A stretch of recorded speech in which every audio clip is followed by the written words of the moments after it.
To the channel. तो हम बात कर रहे थे basic of stock market part 1, मैंने पहले बता दिया आपको। अब ये पार्ट 2 के बारे में, यहाँ पे हम फंडामेंटल एनालिसिस के बारे में देखेंगे। अगर आपने पार्ट 1 नहीं देखा तो प्लीज़ पहले जाके आप पार्ट 1 देखिए, यहाँ ऊपर मैं कार्ड कर दूंगा, यहाँ पे आ जाएगा ऑप्शन, तो आप प्लीज़ जाके वो देखिए पहले। और गाइस, मैं आपको एक रिक्वेस्ट करना चाहता हूँ कि प्लीज़ मेरे चैनल को सब्सक्राइब कीजिए। आपको और ही अच्छे, मैं गारंटी के साथ बोल रहा हूँ, आपको ऐसे फंडामेंटल एनालिसिस के वीडियो कहीं नहीं दिखेंगे। लोग क्या करते हैं कि फंडामेंटल एनालिसिस में क्या करते हैं कि भाई आ जाते हैं, आके पी रेशियो बता देंगे, मार्केट वैल्यू बता देंगे, इंटरप्राइज वैल्यू बता देंगे। देखो ये सब तो मैं बताऊंगा ही, लेकिन जब तक आपको किसी चीज़ के बारे में पता नहीं चलेगा, कोई सेक्टर के बारे में नहीं पता चलेगा, इकोनॉमिकल थिंग्स नहीं पता चलेगी, छोटी मोटी चीज़ें जैसे जीडीपी वगैरह, कोई कंपनी है वो जीडीपी से भी बढ़िया परफॉर्म कर रही है, तब आप उसको सेलेक्ट करोगे, फिर उस सेक्टर के बारे में जानोगे आप, फिर सेक्टर से आप मतलब स्टॉक मतलब जो कंपनीज है उस सेक्टर में कौन कौन सी कंपनीज है उसके बारे में बात करोगे, उस सेक्टर में कौन सी बढ़िया कंपनीज है उसके बारे में बात करोगे, तभी तो आप पी रेशियो ये सब देखोगे।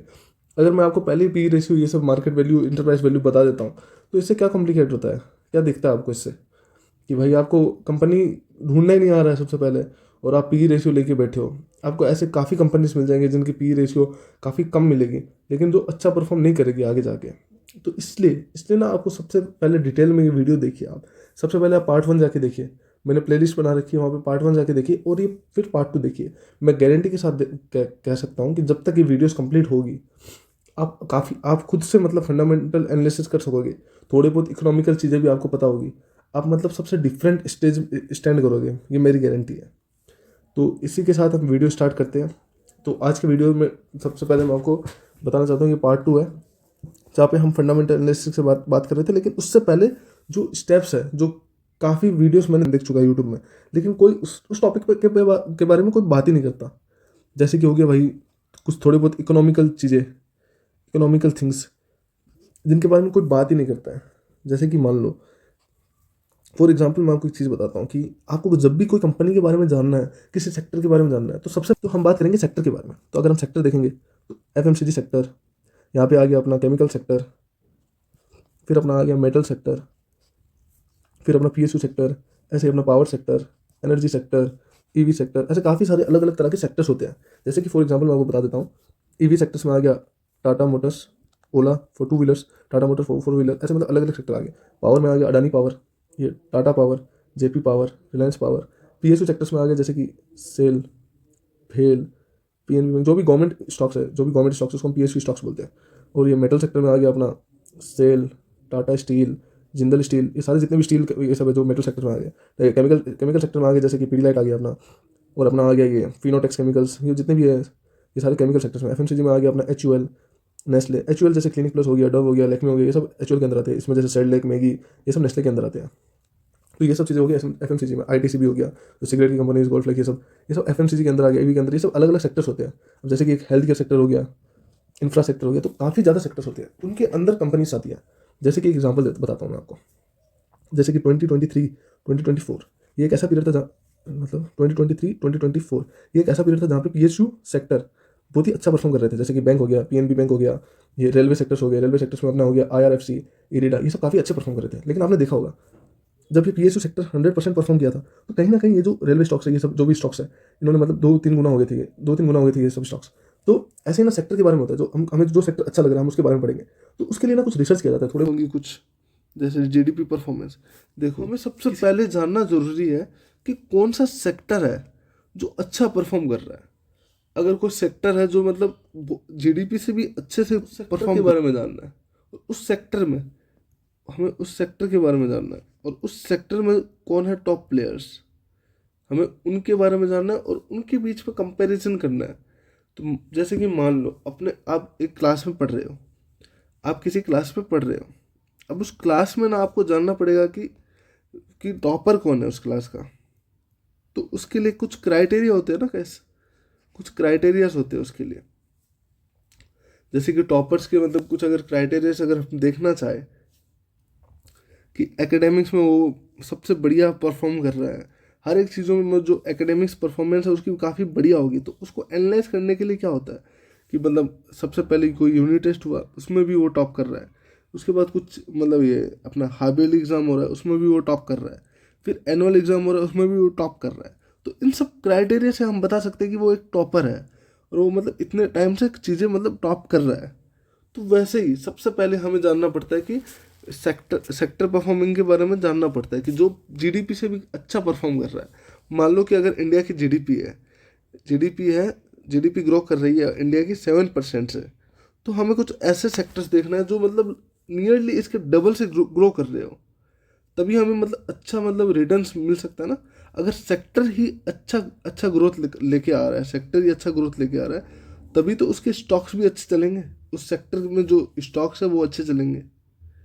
जैसे कि फॉर एग्जांपल इंडिया में रहते हैं और हम चाहते हैं कि जो बाहर की बड़ी बड़ी कंपनीज है वो इंडिया में आए, तो इंडिया में क्या क्या चीज़ें होनी चाहिए उस चीज़ के लिए। इंडिया में बिल्डिंग्स अच्छी होनी चाहिए जहाँ पे वो आके अपना ऑफिस खोले। इंडिया में इंफ्रास्ट्रक्चर अच्छा होना चाहिए जहाँ पे ट्रांसपोर्ट वगैरह अच्छे से हो। तो क्या आपको लगता है कि इंडिया में ये सब चीज़ें काफ़ी अच्छे से हो रही है? अभी चीज़ें अच्छे से चल रही है, लेकिन पूरे डेवलप नहीं है ये सब चीज़ें। अगर हम बात करें कि ट्रांसपोर्ट सिस्टम काफ़ी अच्छे से डेवलप हुआ है पिछले कुछ सालों में, लेकिन अभी भी डेवलपिंग में चल रहा है। तो कहीं ना कहीं हम बात कर सकते हैं इंफ्रास्ट्रक्चर की। अगर इंफ्रास्ट्रक्चर किसी कंट्री का बहुत ही बढ़िया हो तो अपने आप बाहर की कंपनीज आएंगे, क्योंकि उन्हें सब कुछ बनाया हुआ मिलेगा। मतलब रोड काफ़ी अच्छी बनी हुई मिल रही है, बिल्डिंग्स मिल रही है, काफ़ी चीज़ें मिल रही है, फैक्ट्रीज लगाने की जगह मिल रही है, सब कुछ मिल रही है। तो अपने आप से बड़ी बड़ी कंपनी इंडिया में आएगी, और जहाँ पे इंफ्रास्ट्रक्चर बढ़िया होगा तो मतलब कंट्रीज भी मतलब बहुत स्ट्रांग बिल्ड होती है उस जगह पे। तो मैं यहाँ पे देखूंगा इंफ्रास्ट्रक्चर कैसे ग्रो कर रहा है। तो इंफ्रास्ट्रक्चर ग्रो करने के लिए मैं क्या करूँगा, अब मान लो मुझे इंफ्रास्ट्रक्चर के बारे में पता चल गया कि इंफ्रास्ट्रक्चर है जो अपने इंडिया में थोड़ी बहुत लैग करती है, अगर वो अच्छे से डेवलप और होगी आने वाले टाइम में। क्योंकि हम डेवलप नेशन की बात करें, अगर डेवलप नेशन की बात करें हम चाइना और ये अपना अमेरिका, ये सब इनके बारे में, तो कहीं ना कहीं इनका इंफ्रास्ट्रक्चर काफ़ी स्ट्रांग हो चुका है, और सेम चीज़ें हमारे साथ भी होगी ये चीज़ इन। जैसे कि हम यहाँ पे देखेंगे technology, renewable energy, health care, ये फास्टेस्ट ग्रोइंग इंडस्ट्री है। या डिजिटल ट्रांसफॉर्मेशन, गवर्नमेंट के ये चीज़ हो गई, डोमेस्टिक हो गई, इंटरनेशनल हो गई, ये सब चीज़। तो हम इसको अच्छे से पढ़ेंगे, क्योंकि ये मतलब काफ़ी अच्छे रिसर्चर्स है जो इन सब चीज़ों को लिखते हैं। इकोनॉमिक टाइम्स हो गए, आदित्य बिरला कैपिटल हो गए, काफ़ी हर जगह दिख जाएगा आपको। ई कॉमर्स हो गया, ये देखिए यहाँ पे हेल्थ केयर एंड फार्मास्यूटिकल्स हो गए। नीचे आएंगे तो एड टेक हो गया, इलेक्ट्रिकल व्हीकल्स हो गया, ईवी हो गया, मोबिलिटी हो गया, फाइनेंशियल टेक हो गया, फिनटेक कंपनीज हो गई, फिर मीडिया एंड एंटरटेनमेंट हो गया, रियल एस्टेट हो गया, इंफ्रा हो गया, एग्रीकल्चर हो गया। ये सब चीज़ें मतलब काफ़ी अच्छे से ग्रो कर रही है अपने यहाँ पे। अगर हम इन्हीं सेक्टर के बारे में कोई एग्जांपल ले, जैसे कि टेक सेक्टर हो गया, हेल्थ केयर सेक्टर हो गया। देखो यार, हेल्थ केयर सेक्टर ना बहुत कॉम्प्लिकेटेड चीज़ें नहीं है, तो आपको पहले देखना है कि आप किस चीज़ में कॉम्प्लिकेटेड नहीं हो। तो हेल्थ केयर सेक्टर ना सबके लिए काफ़ी ईजी रहेगा देखने के लिए। अगर हम हेल्थ केयर सेक्टर देखें, अगर मेरे को हेल्थ बारे में जानना है तो मैं जाऊँगा गूगल में और सर्च करूँगा most health related problems in world, और वहाँ पे आपके पास चीज़ें आ जाएगी। आप देखोगे heart disease, cancer, diabetes, stroke. तो ये बहुत ही कॉमन प्रॉब्लम्स है जो मतलब इंडिया या पूरे वर्ल्ड में फेस कर रहे हैं। तो बहुत ही सिंपल है यार। अब हेल्थ केयर में हम कहाँ जाएंगे, हम देखेंगे कि जो हार्ट रिलेटेड प्रॉब्लम्स है कौन सॉल्व कर रहा है। अब सॉल्व कौन कर रहा है? हार्ट अटैक हो गया एक प्रॉब्लम, कैंसर हो गया एक प्रॉब्लम। अब इन प्रॉब्लम को ना सॉल्व कौन कर रहा है? इन प्रॉब्लम को बेसिकली जो सॉल्व करेगा ना वही हेल्थ केयर का हीरो बनने वाला है। अब तुम खुद दिमाग लगाओ यार, अपने दिमाग से एकदम सोचो अच्छे से कि हार्ट डिजीज़ किस चीज़ से हो रहा है। ऑयली कितना ज़्यादा है खाने में, शुगर कंटेंट कितना ज़्यादा बढ़ रहा है। क्या ये चीज़ें रुकेगी? आने वाले टाइम में ये चीज़ें तो और बढ़ने वाली है। ठीक है, सब मतलब कॉन्शियस हो रहे हैं मतलब जानने के लिए। यार तुम खुद बताओ यार, तुम कितना कॉन्शियस हो? अगर तुम्हें पता है कि हमारा हेल्थ ख़राब हो रहा है, लेकिन हम अगले एक दिन हम बोल देंगे कि यार कल से हम नहीं खाएंगे, लेकिन हम कंटिन्यू कर रहे हैं वो चीज़ को, तो कहीं ना कहीं प्रॉब्लम्स तो आएगी हार्ट में, कैंसर्स, ये सब चीज़ें। तो इन सब चीज़ों से ही फैलेगी। ये मिल्क प्रोडक्ट हो गया, तो इन सब चीज़ों से मतलब कोलेस्ट्रॉल लेवल बढ़ता है, और वहाँ पे हमें हार्ट अटैक चांसेस बहुत ज़्यादा होती है। देखो बहुत माइन्यूट चीज़ें ना हमें सीखनी होगी यहाँ पे। बहुत ही सिंपल चीज़ों से मैं आपको समझा रहा हूँ यहाँ पे। तो वहाँ पे हार्ट जो ये सॉल्व करेगा और वो ही अपना हीरो होगा। तो अपने लिए हीरो कौन होता है यार? जो चीज़ें सॉल्व करता है वही तो हीरो होता है। तो सेम चीज़ यहाँ पे भी अप्लाई होती है कि अब ये जो प्रॉब्लम आपको पता चल गया, अब आपको पता है कि इसको सॉल्व करना होगा। अब इसको सॉल्व कौन कर रहा है, और सॉल्व इसको कौन कितने अच्छे तरीके से सॉल्व कर रहा है, ये कुछ फैक्टर्स है जो आपको अच्छी कंपनीज के बारे में बता देगा। तो अब हमें पता चल गया कि हेल्थ केयर में ये प्रॉब्लम है और इसे मतलब ये सॉल्व कर रही है, और ये मतलब वो हीरो होगा। अब हमें ढूंढना है कि टॉप सेक्टर्स कौन है जहाँ पे हार्ट का मतलब अच्छे से इलाज किया जाता है, हॉस्पिटल्स वगैरह। तो टॉप हार्ट हॉस्पिटल्स हमें दिख सकता है यहाँ पे। फोर्टिस है, एशियन हेल्थ इंस्टीट्यूट है, मेदांता है, इंद्रप्रस्था अपोलो हॉस्पिटल है, आदित्य बिरला मेमोरियल हॉस्पिटल है, एम्स है और नारायणा हॉस्पिटल है। तो अभी जैसे हमने देखा कि हेल्थ केयर सेक्टर हो गया, एग्रीकल्चर हो गया, टेक हो गया, इंफ्रा हो गया, तो ये सब सेक्टर है जो मतलब बहुत ही अच्छे से ग्रो होगी, जो जीडीपी से भी अच्छे से ग्रो होगी। ठीक है गाइस, तो ये सब सेक्टर ना जीडीपी से भी अच्छे से ग्रो होगी। तो हमें यहाँ पे क्या पता चलता है कि ये जो सेक्टर्स है, ग्रोइंग सेक्टर्स है, आने वाले टाइम में सेक्टर्स बढ़ेगी, सेक्टर्स बढ़ेंगे तो इनकी कंपनीज भी अपने आप बढ़ेगी।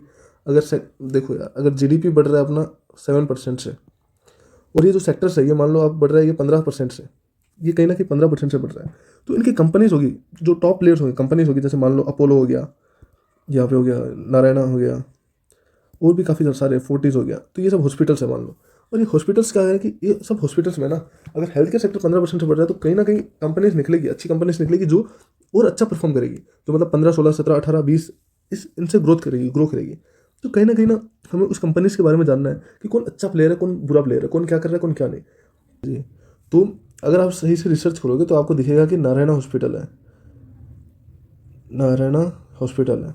तो नारायणा हॉस्पिटल का काम है कहीं ना कहीं ये क्या करते हैं कि हार्ट अटैक को मतलब डील करते हैं, ये बाईपास सर्जरी प्रोवाइड करते हैं, बाईपास सर्जरी सबसे बेस्ट एंजियोग्राफी यहाँ पे मतलब नारायणा हॉस्पिटल में हो रहा है। तो ये काफ़ी चीज़ें दिख रही है। अब कैंसर के बारे में भी ये नारायणा हॉस्पिटल में काफ़ी चीज़ें मतलब हो रही है। कैंसर का इलाज भी मतलब होता है नारायणा हॉस्पिटल में, जॉइंट्स पेन का भी होता है, काफ़ी सारे डिजीज है जिनका इलाज होता है, जैसे कि किडनी फेलियर हो गया किसी का तो किडनी ट्रांसप्लांट भी होता है। किडनी का मतलब जो रीनल ट्यूबल ये सब है, मतलब काफ़ी चीज़ें मतलब होती है नारायण हॉस्पिटल्स में। तो इतना डेप्थ में मैं नहीं जाना चाहता, लेकिन सिंपल प्रॉब्लम्स बता रहा हूँ कि बहुत ही सिंपल प्रॉब्लम्स है। देखो हार्ट अटैक ये सब, अब ये प्रॉब्लम को सॉल्व कौन कर रहा है? मान लो ये सारी कंपनी से जो प्रॉब्लम को सॉल्व कर रहा है, लेकिन मैंने जब अपना रिसर्च किया तो मेरे को पता चला कि नारायणा हॉस्पिटल है जो सबसे अच्छा मतलब इलाज वगैरह ये सब चीज़ें कर रहा है। कोई रिकमेंडेशन नहीं है गाइस, और ये सब चीज़ें कर रहा है। तो अब मैं यहाँ पे पढ़ूंगा नारायणा हॉस्पिटल के बारे में, नारायणा हॉस्पिटल के बारे में, और यहाँ पे अपना फंडामेंटल सीरीज कहीं ना कहीं गाइस शुरू हो जाएगा। अब जैसे कि ये स्क्रीनर ऐप है गाइस, स्क्रीनर ऐप आप डाउनलोड कर सकते हो, और वहाँ पे आप मतलब नारायणा हॉस्पिटल के बारे में भी जान सकते हो, कोई भी किसी भी शॉक्स के बारे में जान सकते हो पूरे डिटेल में। जैसे कि फॉर एग्जांपल ये नारायणा हॉस्पिटल हो गया। अब हम वीडियोस में बात करेंगे कहीं ना कहीं मार्केट कैप के बारे में, कहीं ना कहीं मार्केट कैप के बारे में, कहीं ना कहीं पीई रेशियो के बारे में, आरओसी क्या होता है, आरओई क्या होता है, ईपीएच क्या होता है, करंट प्राइस क्या होता है। मतलब मैं बिल्कुल आपको वैसे नहीं बताऊंगा कि यार ये फॉर्मूला मैं ज़रूर बताऊंगा आपको, थोड़ा इंपॉर्टेंस है फॉर्मूला का भी, लेकिन मैं आपको पूरे डिटेल में बताऊंगा कि मार्केट कैप क्या होता है। अगर मार्केट कैप किसी का ये है तो इंटरप्राइज वैल्यू क्या होता है, इंटरप्राइज वैल्यू क्या होता है और मार्केट कैप क्या होता है, दोनों में डिफरेंस बताऊंगा। सब चीज़ें अच्छे बहुत ही डिटेल्स में हम समझेंगे इस चीज़ों को। तो मेरा यही रिक्वेस्ट है कि अगर आपको ये मेरे वीडियोस अच्छे लग रहे हैं तो प्लीज़ यार सब्सक्राइब करो पहले तो आप, और अगर आपको अच्छे नहीं लग रहे तो मुझे रीजंस बताओ कि मैं क्या इंप्रूव कर सकता हूँ अपने वीडियोस में, प्लीज़ गाइस। आई होप कि ये वीडियो काफ़ी इन्फॉर्मेटिव हो। अगले अगले इस सीरीज़ में, थर्ड सीरीज़ में हम फंडामेंटल एनालिसिस एकदम डिटेल में शुरू कर देंगे, जहाँ पे मार्केट कैप के बारे में जानेंगे, जैसे जहाँ पे हम बैलेंस शीट पढ़ना देखेंगे, कैश फ्लो देखेंगे आगे आने वाली वीडियो में।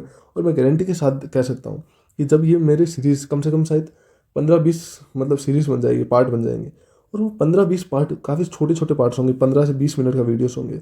और जब तक आप वो पूरा कंप्लीट कर लोगे आप काफ़ी अच्छे से मतलब आप देख सकोगे। और आपका आज का होमवर्क रहेगा कि आप जाओ और अलग अलग सेक्टर्स के बारे में पढ़ो, थोड़ा वो सेक्टर्स के बारे में पढ़ोगे। आज आपका खाली सेक्टर्स के बारे में जानना ही सबसे इंपॉर्टेंट पोर्शन रहेगा कि आप ऐसे सेक्टर ढूंढो जो जीडीपी से भी अच्छे ग्रो कर रहे हैं। जीडीपी मान लो 7% से ग्रो कर रहा है, तो आपको ऐसे सेक्टर्स देखने हैं जो 15 से 20% में ग्रो कर रहा है।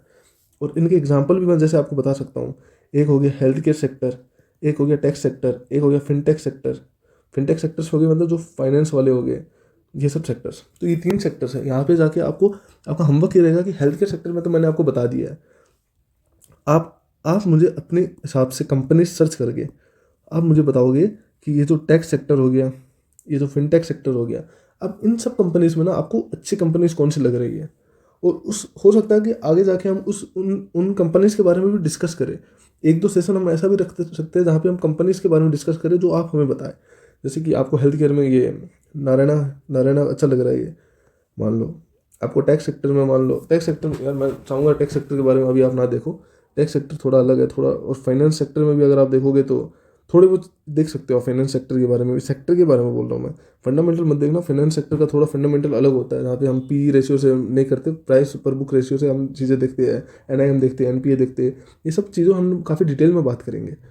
तो प्लीज़ गाइस ये आप इतना काम करके आना, सेक्टर के बारे में देखना। आप ज़्यादा करके ना एफएमसीजी सेक्टर्स देखना, एफएमसीजी सेक्टर्स के बारे में पढ़ना आप अच्छे से। और जहाँ पे आप देखना कि लार्ज कैप में आपको कौन सी कंपनीज अच्छी लग रही है, स्मॉल कैप में आपको कौन सी कंपनी अच्छी लग रही है, और जो मिड कैप में कौन सी कंपनी अच्छी लग रही है। स्मॉल कैप मैं आपको सजेस्ट नहीं करूँगा एफएमसीजी में, काफ़ी कॉम्प्लिकेटेड हो जाएगा। तो आप लार्ज कैप और मिड कैप के बारे में अच्छे से देख के आना, एफएमसीजी सेक्टर्स के बारे में। और हेल्थ सेक्टर के बारे में भी आप देख के आना। मैंने ये हेल्थ सेक्टर में आपको हॉस्पिटल के बारे में बताया, तो आप दवाइयों के बारे में देखना, फार्मास्यूटिकल्स के बारे में देखना, जो आपको अच्छा लगे उनके बारे में। तो ऐसे करके ना ये आपका होमवर्क रहेगा। तो मैं चाहूँगा कि आप प्लीज़ ये देख के आए और मेरे वीडियोस में कमेंट करें कि मैं कैसा, मतलब एक नया इनिशिएटिव मैं लेके आ रहा हूँ अपने आप में, कि मैं इस तरह से कुछ फंडामेंटल एनालिसिस सिखाऊँ, जहाँ पे मैं बस ये नहीं बताऊँ कि भाई पी रेशियो ये हो गया, मार्केट कैप ये हो गया, जहाँ पे हम चीज़ों को डिटेल में समझे। आई होप कि ये वीडियो काफ़ी अच्छी लगी हो। तो गैस प्लीज़, ओके गैस, मिलते हैं नेक्स्ट वीडियो में। पार्ट 3 सीरीज़ होगी, जहाँ पे हम फंडामेंटल एनालिसिस सीखेंगे। वहाँ पे सब कुछ हम सीख लेंगे, ये जितने भी आपको दिख रही है आसपास में, ये काफ़ी कुछ। Thank you gas.